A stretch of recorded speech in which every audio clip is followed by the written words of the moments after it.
Hello, मेरा नाम वर्षा है एंड मैं अपने चैनल पे बुक्स के बारे में बात करती हूँ। अगर आप पहली बार मेरे चैनल पे आ रहे हैं या आपने पहले भी मेरी वीडियोस देखी हुई है उसके लिए थैंक यू।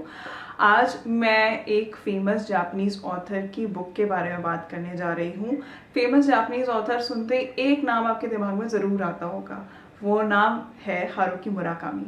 मुराकामी की कोई भी बुक मैंने पहले नहीं पढ़ी हुई है, इसलिए मैंने सोचा कि मैं एक बुक पढ़ती हूँ क्योंकि ही इज़ एक्सट्रीमली पॉपुलर और उनकी बुक्स काफ़ी ज़्यादा रेकमेंड की जाती है। ऐसा कहते हैं कि उनकी बुक्स मैजिकल रियलिज्म पे बेस्ड हैं, तो मैंने सोचा कि मैं भी एक बुक पढ़ के देखती हूँ कि व्हाट इट इज़ अबाउट।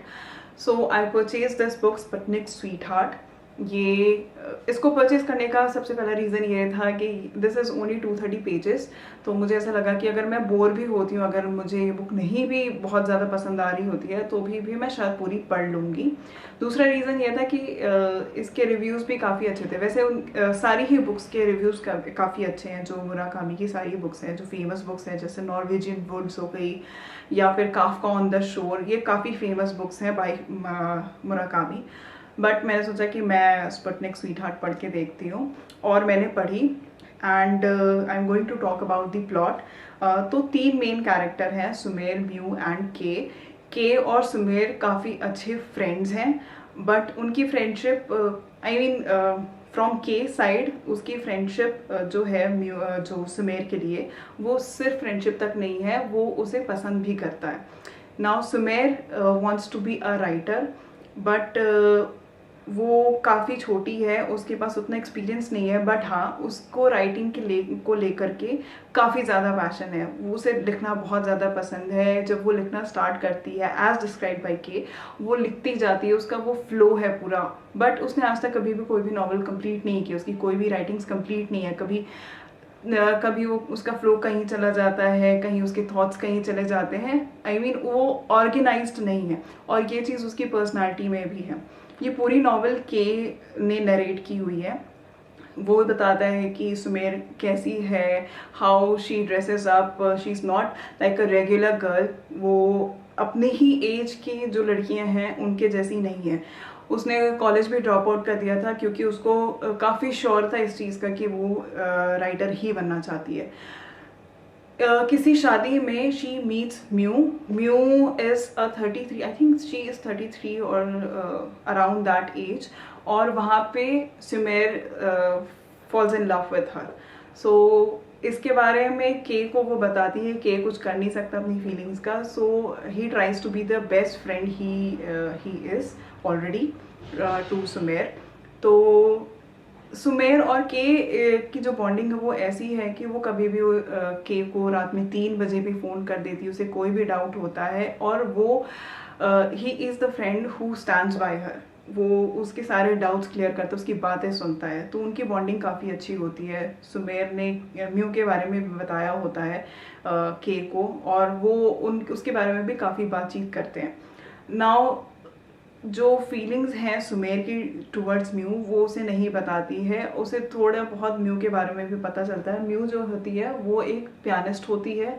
जब वो काफ़ी यंग होती है तो वो पियानो बजाना सीखती है, बट कुछ ऐसा इंसिडेंट होता है उसके साथ when she was 14 years old, जिसके बाद शी स्टॉप्स प्लेइंग पियानो। वो इंसिडेंट के बारे में इनिशियली नहीं बताया गया है, but that plays a major part in this book. Sumire और म्यू जब शादी में मिलते हैं तो म्यू सुमेर को एक जॉब ऑफर करती है।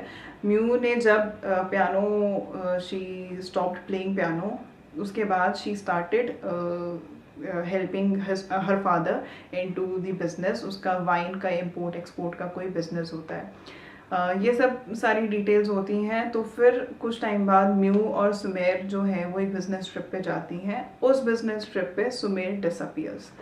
अब ये पूरी की पूरी स्टोरी वहाँ से फिर काफ़ी ज़्यादा एस्केलेट होती है। वहाँ पे फिर ये बताया जाता है कि क्या होता है म्यू के साथ ऐसा रातों रात, जिससे कि उसकी पूरी लाइफ चेंज हो जाती है।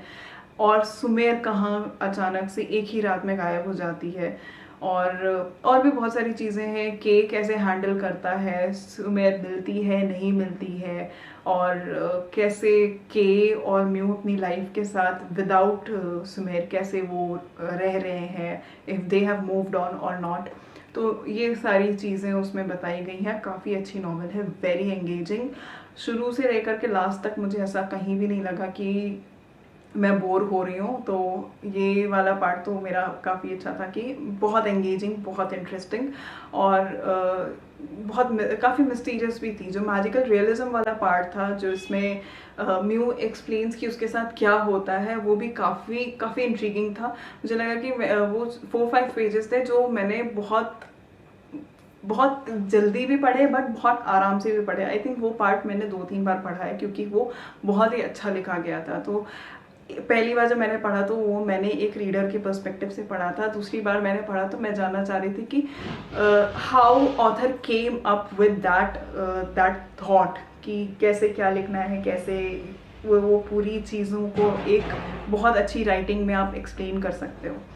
तो ये सारी चीज़ें थी। तो एज आई सेड, मुझे काफ़ी अच्छी लगी है। और अगर आपके पास कोई भी सजेशन है मुराकामी की नॉवल के लिए कि नेक्स्ट कौन सी पढ़ूँ, मुझे नॉर्वेजियन वुड्स पता ही है, काफ्का ऑन द शोर पता है, जो काफ़ी फेमस है। बट इसके अलावा अगर आपको लगता है कि कोई और बुक है मुराकामी की which is not that famous, तो please comment down in the comment section. और इसके अलावा अगर आपको मैजिकल रियलिज्म पे भी कोई बुक सजेस्ट करनी है तो that is also welcomed. If you like this video, please like and subscribe to my channel and keep watching my videos. Thank you.